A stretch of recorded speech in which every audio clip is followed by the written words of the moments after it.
Hello, and welcome to this week's update on what we've been doing inside the business. Last week, I felt as if I had loads of stuff to say, and we'd achieved loads, whereas this week, we don't seem to have done enough, or I don't seem to have done an awful lot at all. But first of all, good luck to everyone who is doing their GCSEs this week. I've had mixed responses about the English language, no, sorry, English Lit on Tuesday. But good luck for Friday when you do your English language. And then I think maths and the other English languages after half term. But what have we done so far this week? I finished, or since I last spoke to you, I finished the first draft of the book, supporting those who are looking to become a tutor. Um, and that's been proofread by someone else, and I've also proofread it myself again. So hopefully soon we can start to organise the cover and get that put onto Amazon.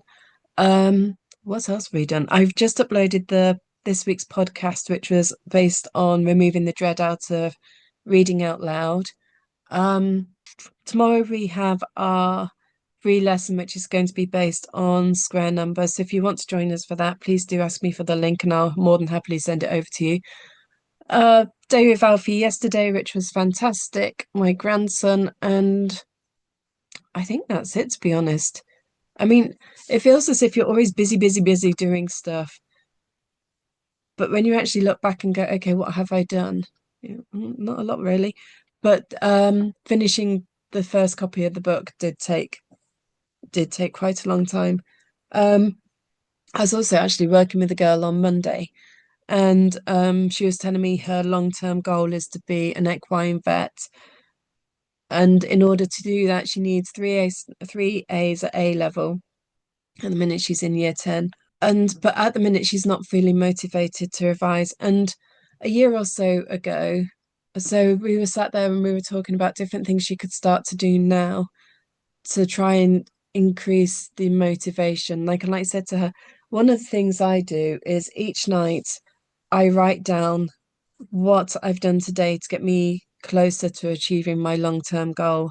And I found that by doing that, it keeps me accountable because if I haven't got anything to write down, then I feel genuinely kind of like annoyed with myself. So I suggested that. And I also suggested that she talks to people about what her goal is, because the more she talks about it, the more real it's going to seem, and the more it's going to keep the passion and enthusiasm alive.